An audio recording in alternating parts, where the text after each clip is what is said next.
fundamento de tudo isso é justamente tirar a profundidade das coisas. A libertação que o cristianismo traz, ela te insere numa profundidade da palavra e da verdade da vida. Esses outros veículos de distração, eles te tiram dessa profundidade, te dão com facilidade prazeres e percepções que elas são totalmente surreais do que a vida verdadeiramente é. É uma Então, farsa grande. É uma farsa. Por isso que nossa geração é a geração mais ansiosa do mundo, é a geração mais depressiva, inconstante. né? É inconstante, é depressiva, é ansiosa, porque o que eles estão oferecendo pra gente, não podemos nos tirar disso, são distrações. E N distrações é muita coisa, um bombardeio de informação, de facilidades e que nos tira da real profundidade.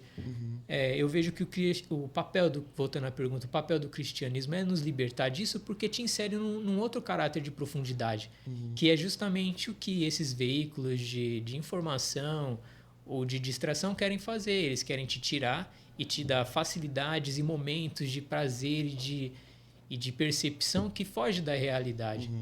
Então eu vejo que esses veículos distraem e que o cristianismo quer trazer um foco, seja para a família, seja para a sua profissão, seja para o ministério que você está servindo. O cristianismo meio que ele te alinha, sabe? Ele te traz para uma verdade mais profunda.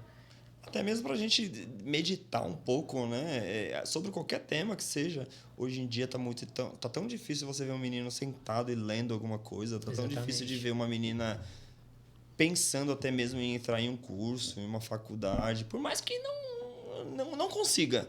Mas já parece que não existe, né?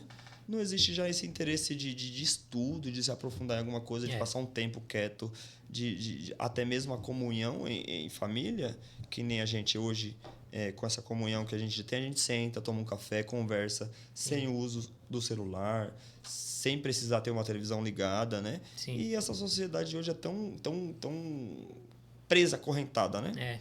É interessante. Você, mais uma dúvida, assim, eu queria saber sobre a questão de relacionamento. Como que funciona o relacionamento, né, na sua perspectiva hoje, dentro da sua cultura, dentro da sua linhagem, da sua linha de raciocínio? Porque a gente já teve alguns, né? Tivemos nossas namoradinhas por alguns anos. Qual que é a sua opinião sobre o relacionamento entre homem e mulher, ou o relacionamento em geral, né? Entre casais? E qual é o papel do cristianismo hoje em dia? O que ele pode agregar? Acredito que sejam valores, né? Que já é o contraponto do que o mundo ele é um pouco mais liberal, por assim dizer. Na nossa tradição é mais conservador nesse sentido. Mas não é um conservador que o mundo fala, por exemplo, né? Do machismo e tudo mais. É diferente. A Bíblia fala que a gente tem que amar nossas esposas assim como Cristo amou a igreja. Então a gente tem que dar a vida pelas nossas esposas, né? Cuidar, fazer de tudo. Então é realmente um amor. A gente sabe que nem sempre isso acontece, até mesmo dentro das igrejas. Então são pessoas que erram, são pessoas que às vezes traem, que são grosseiras com seus cônjuges. Mas o que a palavra diz é que a gente tem que amar a esposa assim como Cristo amou a igreja. Então, dá a vida. Cristo não deu a vida pela igreja, ele não morreu por nós. Então, é o que a gente tem que fazer pelas nossas esposas. É um cuidado que transcende a própria vida. E eu vejo dessa forma. Legal.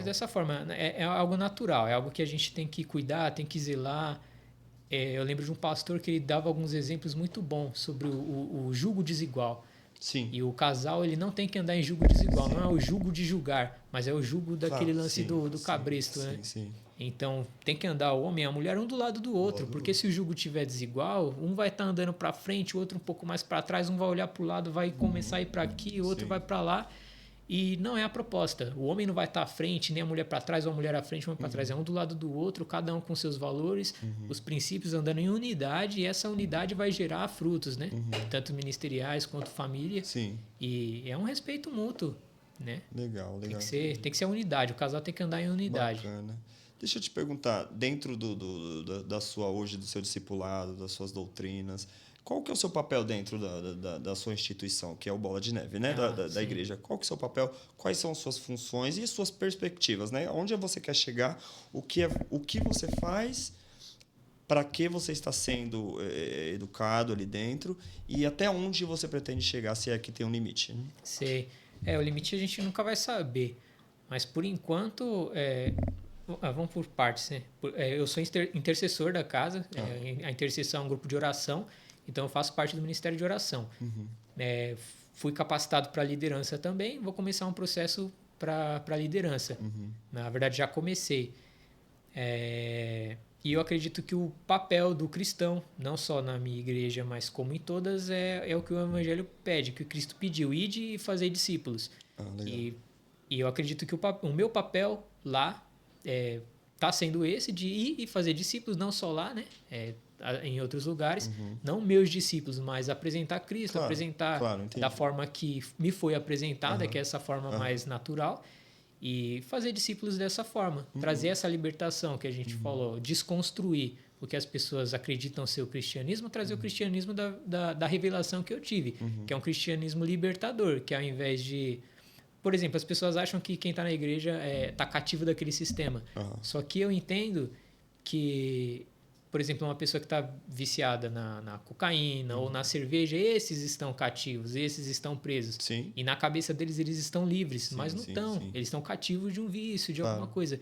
Enquanto ali a gente está liberto e buscando a perspectiva de ser imitador de Cristo da mesma forma que ele foi, doando nossa vida por outras vidas, que nem sempre a gente vai ter a resposta do benefício, mas a nossa vida está sendo entregue em prol de outras vidas. O id e fazer discípulo eu entendo dessa forma, de que a gente está buscando cuidar de outras vidas, de que a gente está buscando falar do amor de um cara que foi maior do que a gente, que veio, deu a própria vida. Falar, você pode ser liberto, sua família pode ser curada, você pode ter outra história.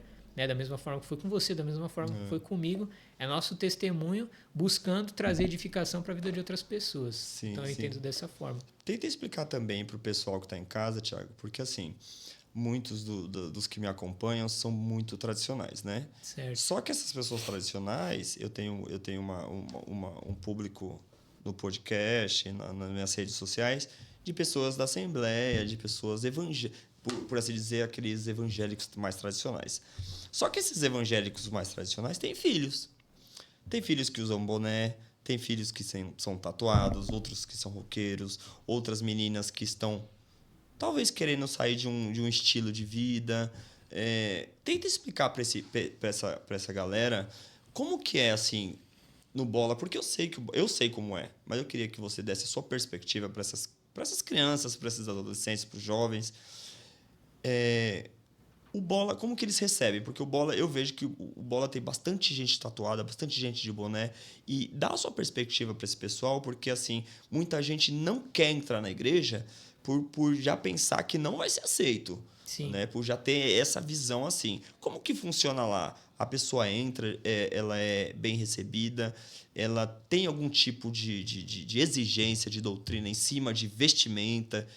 Existe isso lá? Ou dá a sua maneira sendo interno, a sua maneira de pensar pra gente? Qualquer pessoa vai ser bem recebida. Sendo mais velho, sendo mais novo lá, a gente tem pessoa de idade, assim, na igreja é mó barato. Tiozinho que vai de chapéu, a senhorinha que entra bem devagarzinho e a galera bem jovem, que entra com skate, que pratica um esporte. Que da hora.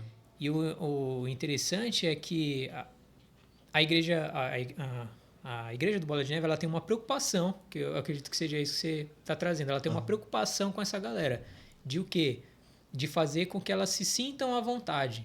Então, se você pratica um esporte, vai ter um ministério que é do esporte. Tem um time na igreja. Tem o Bola Bike. Tem a galera do running, que faz corrida. Então, sempre tem um ministério para identificar você com o esporte. Tem um ministério mais jovem, que é o Flame, que é a galera, né? Que seria tipo os adolescentes, e sempre tem uma atividade diferente, um culto diferente temático. Então a igreja ela vai receber essa galera, de forma alguma vai julgar, e não vai pôr empecilho nenhum, né? Ela vai te trazer para dentro e te receber, e com a vivência te mostrar qual que é o verdadeiro evangelho. Obviamente que como doutrina, tem alguns perfis, mas para você servir na casa, para você ser membro, ninguém vai te bloquear em nada. Pelo contrário, você vai participar de tudo, vai colar para os rolês e sem exigência nenhuma, sem peso nenhum. Você vai conhecer o evangelho, vai conhecer a visão da igreja, vai se inserir. Entendi. E ela recebe todos, cara, é normal. Bacana. Tem até um testemunho referente a isso que eu até comentei com uma das nossas tias. Quando eu eu fumei por 11 anos cigarro. E quando eu chegou num período, eu já estava na igreja acho que 1 ano, e algumas pessoas me incentivando a me batizar. E eu pensava, cara, eu não vou batizar, eu ainda fumo, não me libertei disso aqui. Eu ia para a igreja, ia para a célula, mas não estava inserido. E um dos meus bloqueios era o cigarro.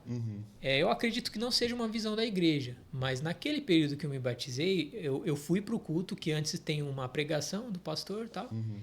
E durante a ministração dele, ele explicando o que era o batismo, como funcionava, o batismo em águas, tudo mais, contou todo aquele lance. E no meio disso ele falou, cara, se você ainda fuma cigarro e isso está sendo um empecilho para você se batizar, esquece isso, cara, se batiza, participa disso. Com o tempo, Deus ele vai te mostrar que isso é algo que faz ruim para sua saúde, cara. Então, que isso não seja um peso, que isso não te bloqueie para você vir e se batizar. Entendi. Aí bateu aquilo na consciência, eu falei, firmeza, mano, eu tava com cigarro no bolso naquela época. Aí eu fui, minha irmã falou, Thiago, se você quiser ir, vai. Tem roupa aí, a gente vai te dar uma bequinha e tal, você vai, eu trago uma toalha, você se seca depois. Eu falei, não, beleza. Aí eu fui, me batizei. Depois daquilo ainda foi um processo de, eu acho que uns 2 meses para eu parar. Químico mesmo. Uma parada química. Eu parei. Não, mas o lance do parar com cigarro também tem outro testemunho. Eu lembro que eu tava mas eu acho legal isso, porque não é algo que vai te bloquear. Depois Deus ele vai te tratar referente a isso. Mas que não é um bloqueio. Aí eu fui para um culto que era um lounge de adoração. Então passou a madrugada em adoração, a pastora Melissa tocando e tal. E aí ela, no meio do louvor assim, ela pegou e falou, se você tem algum vício, algum problema, entrega no altar de Deus, apresenta isso para ele e tudo mais. Se você quer parar e tal. Aí eu tava ali ouvindo louvor, aí eu peguei e pensei, eu falei, bom, meu vício maior aqui do momento é o cigarro. E eu ainda pensei, eu falei, eu não quero parar porque eu gosto. Você fuma é seu vício. Hábito mesmo. Eu falei, eu não quero parar. Curtia. Mas eu apresentei, eu fui obediente àquela oração. Eu falei, Deus, a pastora falou isso aqui e tal, eu vou te apresentar meu vício, porque ela falou que se tiver algum vício pode te apresentar. E aí eu apresentei isso pra ele, mas você vê como que é misterioso essa parte, porque entra numa chave de revelação de obediência e um mistério de submissão. Você teve uma parada pacífica. Isso. Né? Você teve que ser passivo. Eu fui obediente a uma direção da pastora, por mais que eu não queria, entreguei ali no altar de Deus, tá aqui Deus, meu vício e tal. Fechei o olho, entreguei em oração e continuei minha vida. Eu juro pra você, cara, no outro dia, eu acendi um cigarro de manhã, que é natural pra quem fuma tal. Eu tinha tomado meu café, acendi o cigarro e falei, caramba, mal, sem vontade de fumar, apaguei ele lá tal, deixei. Aí fui trabalhar, aí na hora do almoço não fumei, e aí foi, de forma orgânica eu fui perdendo o hábito. Você vê que coisa. Sabe? Milagre, Foi natural. E depois, depois eu fui me tocar, eu falei, caramba, eu fiz aquela oração e agora eu tô sem vontade de fumar. Aí quando me foi revelado, que foi a revelação, né? Aí eu peguei e falei, não, beleza, agora eu vou me comportar, né? Vou ter uma postura referente a essa facilidade, a esse milagre que Deus trouxe. Sim. Aí eu parei com o cigarro dessa forma, foi através de uma oração. Sabe? Entendi. É bem legal. Eu queria saber sua perspectiva, porque assim, eu entendo da seguinte maneira, que a pessoa ela é corpo, alma e espírito, né? O que a gente aprende e o que eu hoje, mediante um dom que eu tenho, eu vejo dessa forma, claramente. Mas assim, às vezes a gente quer parar com vício, a gente quer parar com um hábito de mentira, aí uma pessoa quer parar com a prostituição, o outro quer parar com as drogas. Só que, às vezes, a gente fala da boca para fora. Sim. E eu entendo que, às vezes, o íntimo da nossa alma quer ou não quer. Né? Eu queria saber o seu ponto de vista. Assim, até que ponto uma pessoa ela é conduzida pelo interior dela ou por simplesmente a opinião formada dela, de vivência. Né? Você acha que uma pessoa que ela tá no mundo, ela tá no mundão, ela tá na loucura, ela consegue, sim, ser transformada por causa do interior dela, ou ela precisa vir primeiro com a vontade, ou é indiferente para você? Cara, não é que seja indiferente, mas eu acredito que alguns passos têm que ser dados principalmente pela palavra. E a submissão também. Como que eu vou explicar isso? a pessoa pode não ser cristã. Aí beleza, aí a gente pode entrar num ponto bem legal aqui. E até um desafio. Uhum. Por exemplo, se você que está ouvindo, você nem é cristão, mas você tem um temor a Deus, você acredita como eu já acreditei, a força do universo, o cosmos, mas você acredita que tem algo maior. Hoje em dia, eu acredito na trindade do cristianismo, né? Pai, o Filho e o Espírito Santo. Mas eu proponho para você fazer um desafio, que entra no que você falou. Faz esse desafio. Você fuma, por exemplo, beleza, vamos trazer esse exemplo que eu dei do cigarro. Você fuma. Faz um desafio, cara. Faz uma oração e não uma oração religiosa como geralmente a gente aprende. Conversa com Deus da mesma forma que eu tô falando com vocês. Fala assim, Deus, esse aqui é meu vício. Eu fumo, ou eu cheiro cocaína, eu sou viciado em pornografia. Eu gosto disso, mas eu não consigo parar. Tá aqui meu vício. Me ajuda a tratar isso porque sozinho eu não consigo. Faz esse desafio. Você não tá desafiando a Deus. Você está se condicionando e se colocando num papel de submissão mediante uma autoridade que é maior do que você. Esse Deus que eu estou falando para você é o Deus cristão. Por mais que você não acredite, faz sua oração da sua forma, mas se condiciona dessa forma. Fala, Deus, está aqui meu vício, eu preciso que você me auxilie a parar com isso, porque sozinho eu não estou conseguindo. E testifica seu resultado, não precisa vir falar pra gente. Vive sua vida e que Deus te traga a mesma libertação que trouxe para mim, que trouxe para o meu irmão, que trouxe para muitas pessoas que a gente conhece do nosso ciclo de amizade.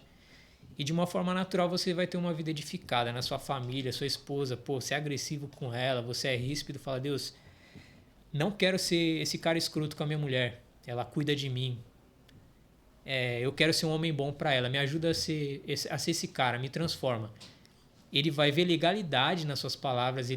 A Bíblia fala que Deus ele tá à porta e bate a todo momento. Então é como essa sala aqui, ele tá tentando sussurrar, tá falando com a gente que tá distraidão, não tá dando atenção para ele.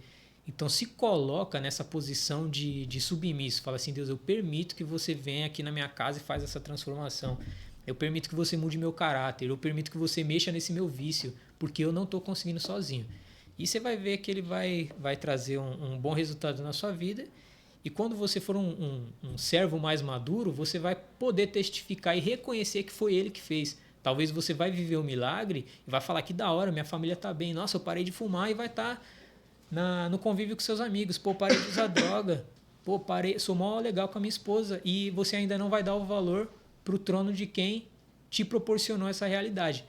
Mas com o tempo ele vai te trazer a lembrança, vai te trazer a memória, a esperança, vai te trazer a memória, o princípio e o valor de que foi ele que proporcionou isso para sua vida. Da mesma forma que eu vivi milagres através da vida do pastor Beto, através de pessoas que tentavam me discipular, que estavam me discipulando, e eu vivia esses milagres e não valorizava. Só que anos não reconhecia, depois, são sementes, no momento ali, exatamente, são sementes. Sementes que depois de muitos anos eu fui entender. Falei, caramba, aquele cara plantou essa semente. Hoje em dia eu tô colhendo, mas foi ele que plantou. Agora, né? Agora eu reconheço. E aí eu oro no meu secreto também. Eu falo, Deus, obrigado, mano. Obrigado por ter capacitado a vida do pastor Beto, por ter cuidado. Obrigado por eu ter tido amigos no meu momento de saúde, família. Você voltou para cuidar da minha saúde. Pessoas que estiveram do lado. Então eu entendo que Deus ele proporcionou esses momentos e proporciona pessoas para nos edificar quando a gente está em momentos ruins da nossa vida, né? Eu vejo interessante esse lado que você comentou, porque assim tem muita gente que hoje a gente tem bastante exemplo aí hoje em dia que procuram em tudo quanto é lado, né, cara? E não consegue dar um voto de confiança pro cristianismo, né? Porque sabe por quê? Porque infelizmente hoje em dia tem tanta religião dentro do cristianismo, tanta igreja, vamos botar placa mesmo, que ridicularizou por muitos anos, sim, né? fazem mal e aquilo ali, com homofobia, né? Com coisas assim, com a questão cultural, a roupa das pessoas. Você vai ter que cortar o cabelo, você vai ter que mudar a sua aparência, você vai ter que seguir a nossa doutrina, senão você tá fora. Sim. E não tinha aquele negócio de acolhimento. E isso acarretou que as pessoas perdessem total confiança na igreja, principalmente os mais velhos, né? E acabam não dando esse voto de confiança que você está dando o conselho, né? Então, assim, eu acho que eu tenho para mim que existem perfis de pessoas, né? Perfis. Porém, hoje em dia, o perfil mais moderno da juventude, é lógico que existe muita gente idosa que ainda precisa alcançar Deus, muita gente adulta, mas a molecada, ela é maioria. Ela é maioria, ela é a grande maioria. Tem muita criança, muito adolescente, muito jovem, e eu acho que o Bola de Neve ele tem essa responsabilidade muito forte. Muito forte. E eu dou graças a Deus pela vida dos organizadores da sua igreja. Sim. Por pessoas que nem você que andam mesmo de boné na cabeça, outros que andam com tatuagem, outros que andam com cabelo comprido. Não por isso, mas sim para servir de exemplo, né? Sim. Não por isso, porque isso amanhã depois você tira, você faz, se quiser botar uma roupa diferente. Sim. Mas existem pessoas que sim têm tanta vontade de se aproximar de Cristo e não se aproximam, né?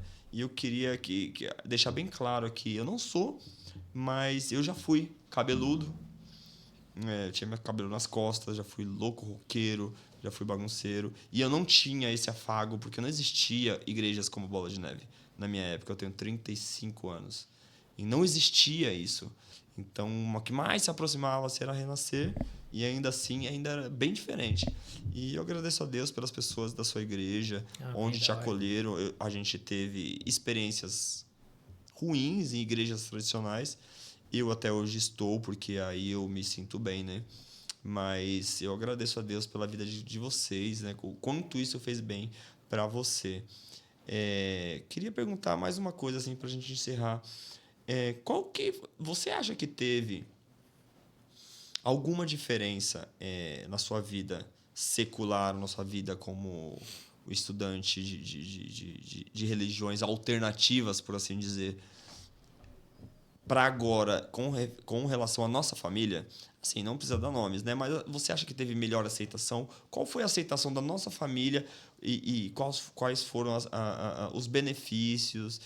Ou você acha que não mudou? A nossa família sempre foi muito humilde, né? Mas você acha que sim influencia uma pessoa ser cristã dentro de uma família cristã? Ou uma família cristã ela consegue acolher uma pessoa não cristã da mesma forma? O que você acha? Qual a sua opinião? Cara, levando a nossa família como exemplo, eu acredito que nossos pais foram muito bons comigo, por exemplo, porque por mais que você, por exemplo, não você desviou por um tempo dos caminhos da religião cristã, mas você não mexeu com coisa errada, como eu fui, errada na nossa perspectiva, né? Como satanismo, magia, misticismo, não, esoterismo, enfim. E ainda assim, por mais que eu tenha me inserido nesse meio, minha mãe e meu pai, por exemplo, eles me tratavam bem. Eles não concordavam, mas eles me tratavam bem e minha mãe continuava orando. Ela era uma mulher de oração, continuava intercedendo na dela, sem fazer aquele escarcéu todo. Ela orava no secreto. E eu acredito que depois da minha conversão eu vi sim uma melhora, porque eu pude perceber que a oração dela trouxe resultados e depois que eu me converti, a família também melhorou em alguns outros pontos. Você diz a família da nossa casa mesmo, nossa pai, casa, mãe e irmãos, exatamente, né? A família em si, porque o reino dividido não prospera. Então eu vejo da mesma forma, uma casa dividida, ela não prospera, mas não só falando da parte financeira, eu tô falando de paz, né? De amor, de cumplicidade. Né? Não existe o amém verdadeiro, né? Não existe aquela paz do Espírito Santo fluindo, porque tem divisões e não é para ter isso. É para a família ela andar em concordância. Então, hoje em dia, eu vejo que a família ela anda mais em concordância. Por mais que nem todos são perfeitos, nunca vamos ser, estamos em processo de construção, mas eu vejo que conforme eu fui corrigindo minhas condutas, a família num todo ela foi melhorando. Eu melhorei, a família melhorou, a comunicação melhorou, dá para ver que tem uma outra paz reinando que a gente entende que é a paz do Espírito Santo. Sim. Eu vejo dessa forma. Legal. Agora, já para encerrar, né, já estamos quase em cima aqui do horário, eu queria saber quais são as suas perspectivas daqui para frente, né? Eu sei que você agora tá com a sua companheira, que é a Josi, né? Sim. Abençoada, tá ali já com a sua casa preparada para vocês casarem. É meio óbvio, mas quais são suas expectativas, perspectivas daqui para frente, né? Porque você já tem 33 anos, né? E quais são os seus sonhos dentro do cristianismo, você com sua esposa? lá dentro ministerial e por que não dizer, laboral financeiro também. Quais são os seus objetivos daqui para frente? A minha vida tá nas mãos de Deus. Eu entendi, por exemplo, vou fazer do testemunho de um amigo meu, o meu, Peixe, um amigo meu que anda de skate. Ele deu um testemunho muito bonito um tempo atrás. A gente estava andando de skate e do nada ele parou. Ele falou, cara, eu tô aqui na igreja, tá? Hoje em dia eu sou, acho que tem diácono, presbítero, né? Ele falou, eu sou presbítero da casa, tal, e eu não sou o melhor dos meus amigos, cara. Eu não entendo tanto de teologia, eu não sei tanto da Bíblia quanto uma galera que começou comigo. Uhum. Só que eu permaneci na casa e eu fui levantado. Então eu vejo, ali para mim foi uma revelação espiritual, porque nem sempre os melhores vão ser levantados para alguma coisa, mas aqueles que permanecem, saca? Uhum. Aqueles que permanecem, constância do lado de Cristo, permanecem em submissão, e a submissão não é escravidão, você tá na mesma missão, saca? Das outras pessoas. Então, o que eu quero daqui para frente é permanecer. Eu permanecendo fiel aos princípios, eu permanecendo buscando revelação, eu permanecendo buscando leitura, buscando a palavra, eu acredito que Deus ele vai ter o melhor para mim, sabe? Eu tenho, obviamente, expectativas pessoais na música, em escrita, gosto de escrever, gosto de fazer associações, gosto muito de arte. Só que eu entendo que, além dos meus sonhos, tem o que Deus quer para mim. E isso vai vir através de permanência. Se eu permanecer posturado e buscando ouvir a direção dele, ele vai colocando o caminho na frente dos passos, assim, sabe? Que bom. Porque dentro do que a gente aprende, né? Não digo nem crença, mais doutrina, nem nada, porque quando a gente tá esclarecido dentro do cristianismo, você percebe que Deus, ele não trabalha da maneira que a gente acha, né? Sim. Ou da maneira que a gente espera, ou da maneira que a gente sonha, porque a Bíblia revela que os sonhos de Deus são maiores que os nossos, né? Exato. E além da Bíblia revelar, por mais que a gente nunca tenha lido, você vai percebendo isso, né? Com o tempo, a gente faz planos e cada vez mais planos. E não é que sai errado, é que parece que vai melhorado, né? São coisas similares ao que a gente pensou e de uma maneira melhorada. Sim. E eu entendo essa maneira que você disse, é realmente dessa forma. Eu posso só fazer uma última observação? Pode. Eu queria pedir publicamente, assim, perdão pela igreja mesmo, perdão pela igreja cristã. Não estou falando só do Bola ou da Assembleia, pela igreja cristã, por nossa ignorância de não saber ainda lidar com algumas questões, com algumas questões sociais. Então, se você foi ferido, independente da sua sexualidade, independente do seu estilo, independente da religião, se você foi maltratado pela igreja, eu peço perdão, me ponho na brecha desse erro. E, se possível, ainda dá uma oportunidade assim para Cristo mesmo, assim, para que Ele te revele o que Ele quer fazer através da sua vida. Não o que homens fizeram para te ferir, mas o projeto que Ele tem para você, o plano que Ele tem para a sua vida, assim, que realmente vai continuar sendo especial. Não deixa que nada do passado, nenhuma mágoa, nenhuma pessoa, nenhum trauma, isso venha frutificar no seu coração. Eu peço perdão por essas pessoas que fizeram mal. E se eu, por exemplo, fiz mal para alguma pessoa, também peço perdão, se foi inconsciente ou consciente. Amém. Amém. Eu gostaria de agradecer sua presença. Obrigado. Como irmão, como servo de Deus, né, como companheiro, amigo que a gente sempre foi. Obrigado por estar aqui mais uma vez do meu lado, né, como a gente sempre esteve juntos. Amém. E gostaria de agradecer vocês que estão aí acompanhando a entrevista. Deus, ele vem trabalhando muito nas nossas vidas, né? Pessoal, de uma maneira pessoal, de uma maneira laboral, de uma maneira espiritual, vem trazendo tanta ligação para mim, ligação do Rio de Janeiro, do Mato Grosso, ligação dos interiores, pessoas pedem oração, pergunta como funciona, né? É gratificante saber que não está sendo em vão. Essa sua entrevista, certeza que vai ter muita repercussão dentro da família, dentro da igreja. Eu espero que tenha tocado a sua alma.